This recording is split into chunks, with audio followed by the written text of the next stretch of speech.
According to the Freemasons of New Zealand, that's masons.org.nz, King James, the founder of Freemason lodges, the King James Version, a Freemason's Bible.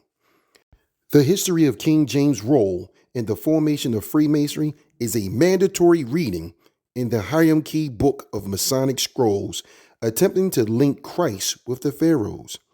Freemasonry in its present form came into being through the large system established under the auspices of King James VI of Scotland, later King James I of England, the only son of Roman Catholic Mary Queen of Scots. At the age of 37, 2 years after becoming a Mason, James became the first Stuart King of England and immediately began to prosecute the Puritans, rejecting their petition to reform the Church of England along the biblical lines. James was initiated into Freemasonry into the Lodge of Scone in Perth in 1601. At the age of 35, 15 years after taking active control of Scotland, and 5 years before becoming an English monarch, he ordered that the Masonic structure be given leadership and organization. He made a senior Mason named William Shaw his general warden of the craft, and instructed Shaw to revamp the entire structure of Freemasonry into what it became today. Shaw commenced this project on the 28th December 1598 on the order of James. To this day, the 1611 edition of the King James Bible remains the Freemason Bible and is the edition conventionally used in secret Masonic temple rituals. Now we're going to refer to the Grand Lodge of British Columbia in Yukon, and on that west wall of the lodge, used by the Lodge of Scone in Perth, number 3 in Perth, Scotland, we can find a mural depicting James VI kneeling at the altar of his initiation. The oldest existing record of that lodge, called the Mutual Agreement of 24th December 1658. Records show that James was entered Freemason and fellow craftsman of the Lodge of Scone on 15 April 1601.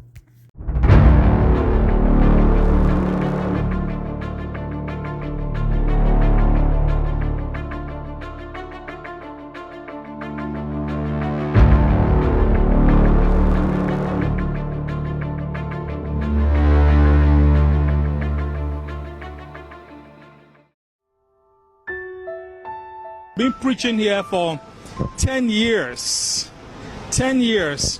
And today I just discovered how our people, the black people, came to live in England.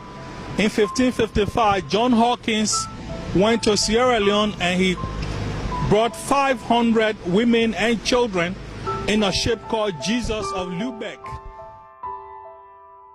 He brought these people to London, England, and then later on transported them, later taken to the Caribbean sugar plantations to plant sugar cane. The prophet was so good, the margin of the prophet was so good, let me stand there. The prophet was so good that Queen Elizabeth I gave her ship to John Hawkins to get more slaves. And John Hawkins used a ship called Jesus of Lubeck. John Hawkins went back to Sierra Leone, to Africa, and he preached Sodo gospel to them, and invited all those who wanted to receive Jesus Christ as Lord to come in the ship, because he said the ship was called Jesus. And it was written on the ship Jesus. The villagers, they didn't know any difference. So they got on board the ship called Jesus, hoping to get their salvation. When they got on the ship, he shut the doors, and the ship brought them to London. After several months, they found themselves in London. They thought they were going to heaven, because he told them if they gained the ship called Jesus, he would take them to heaven. Instead of going to heaven, he brought them to London and put chains on their hands and sold them as slaves.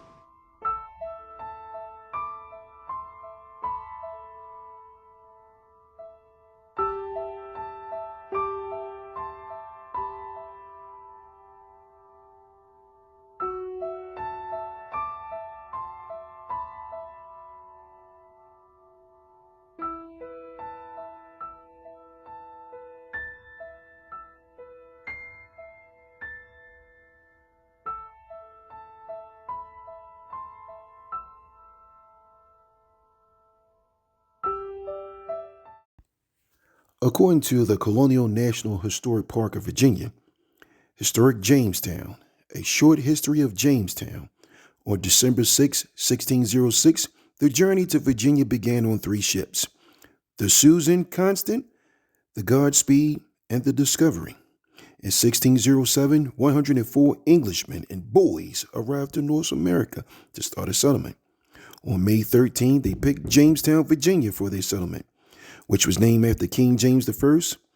The settlement became the first permanent English settlement in North America.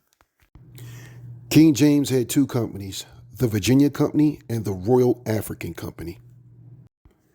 The Virginia Company was an English trading company chartered by King James I on the 10th April 1606 with the objective of colonizing the eastern coast of America. The Royal African Company, supplying slaves to Jamestown.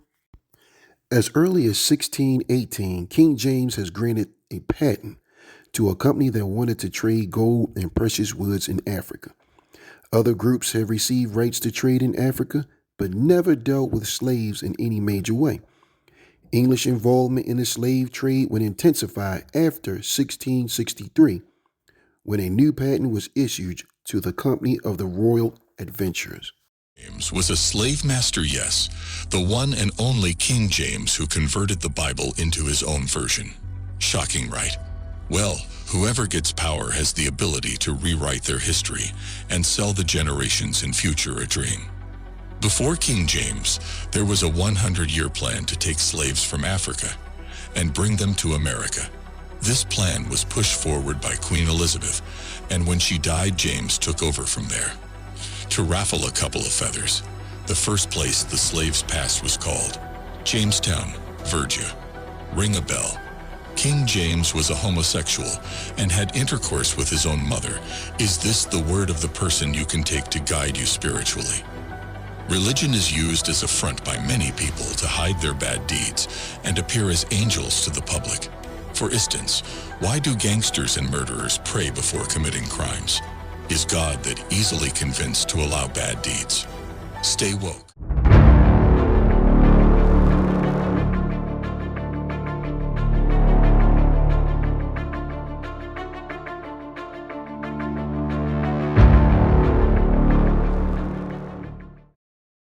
King James would go on to plagiarize and then ban other Bibles before his works, such as the Gutenberg and the Geneva Bible.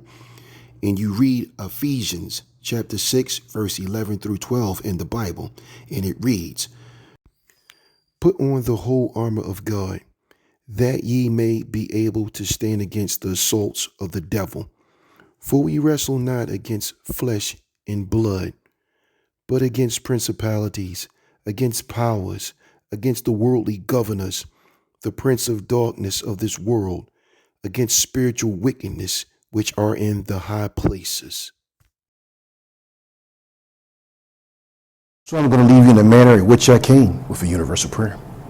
In the name of the universal creator of heaven and earth and everything in between, please continue to bless my listeners, their family, their friends, and the true believers for when the day of reckoning takes place. For universal creator, you are all wise and all knowing, and unto you we all shall return. But until then, we give you the praise and glory that's due to you from this life into the hereafter.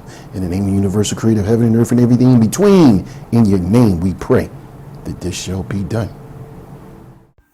Also, family, get yourself a copy of the Black Universal Creators 100 Laws, Morals, and Precepts. The paperback's available on Amazon, ebooks on Kindle. And for my subscribers and my supporters, you can go to theblackawaken.com and get your discount on ebooks. Again, like and share, reach one, teach one, peace, and take care.